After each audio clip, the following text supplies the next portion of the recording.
All right, Shalom. This is Brother Gabar, and before I hop into this spiritual hydration, first and foremost, I would like to give all praises to the Most High in their true Paleo-Hebrew names and in the Paleo-Hebrew tongue. So with that, I would like to say, Kal Halayim, La Yahweh, Bahashim, Yahushua, Bahashim, Ha, Rakah, Kodash, Ma'amaf. Double honors to the apostles and elders of GMS. Double honors to my elder as well, Aharawan Ben Yasharallah. All right, Shalom to the Akim, the brothers, and the women and children that sincerely believe. All right. So this lesson or spiritual hydration is really just going into some spiritual takeaways and some thoughts, that I had during this Day of Atonement, that recently just passed as the sun went down.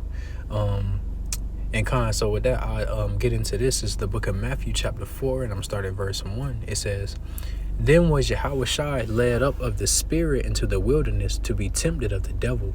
And when he had fasted 40 days and 40 nights, he was afterward a hungered. And when the tempter came to him, he said, If thou be the Son of God, command that these stones be made bread.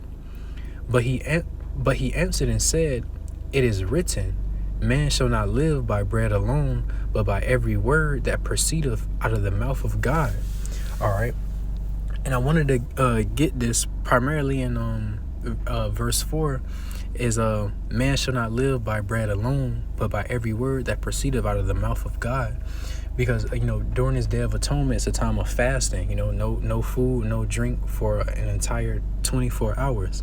So as each brother different, but for me it was like maybe like them last few hours. You know what I'm saying? That's when the hunger pains really kind of started to hit me. And, that quench of like thirst or food kind of started to hit me. But in the midst of that, the remedy to that was, watching the elders' lesson, and then writing the lesson and then doing the lesson, and reading and focusing on those scriptures in the midst thereof.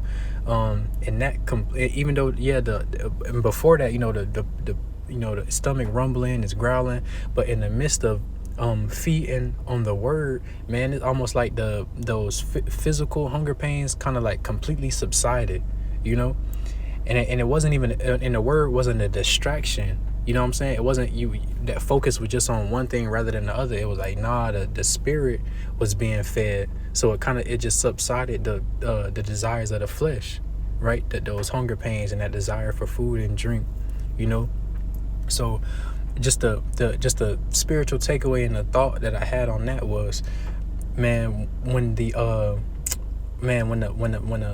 because the scriptures say the spirit is willing but the flesh is weak, so just like on the Day of Atonement, we afflicted the flesh to dwell in the spirit, to continue to stay in that spirit, going forward, man. Whenever this flesh starts to desire fleshly things, man, just fulfill the desires of the spirit, and it'll cancel out.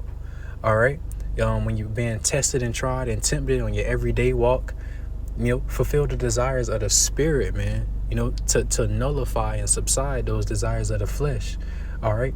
And even in these days to come, man, the days of Jacob's trouble, famine, the MOTB, when the whole world is going to be tested and tried, to see if they're going to take that mark or not, that's mentioned in the book of Revelations, man, feed the desires of the spirit, because it's going to be dire out here, a lack of, everywhere you go, everywhere you look, it's a lack of food. The grocery store is empty, the restaurants closed down, so on and so forth.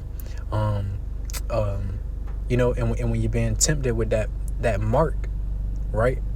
Man, just fulfill the desires of the spirit, man.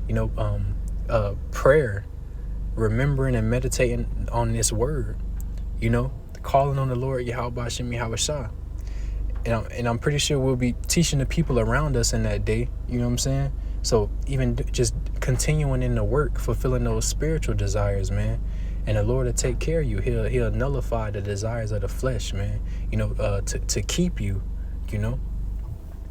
But man, that was pretty much it. Just the spiritual takeaway, man, is, as the flesh desires fleshly things, because we in these fleshly sinful bodies, man, just fulfill the desires of the spirit and it'll nullify and subside those desires of the flesh, man. All right. As I stated, man, during the Day of Atonement, when them hunger pains start kicking in for real, man, the word had me full, you know, and I ain't even eat until I think literally maybe like an hour after the sun went down, you know, and that's literally, and the spiritual takeaway is, man, just continuing that spirit, man. Just when the flesh try to rile up and you know, desire those fleshly things, man, just indulge and consume the desires of the flesh, man. You know, reading, studying, prayer, watching a lesson, doing a lesson, teaching, just occupied in the work, you know, occupied in the consumption of that spiritual bread, that spiritual drink, you know. And yeah, that was just you know, just one of my spiritual takeaways and thoughts on this Day of Atonement. Yeah, so with that, I want to say, Kal Halayim La Yahweh Bahashim Yahushai Bahashim Ha Rakah Kwadash Shemamath. All right, double honors to the apostle and elders of GMS. Double honors to my elder as well, Ahar1 by Yasharallah. All right, and shalom to Yaakim, the brothers and the women and children that sincerely believe. With that, I'm going to say, I pray and hope that was edifying and are encouraging. And with that, I'm going to say shalom.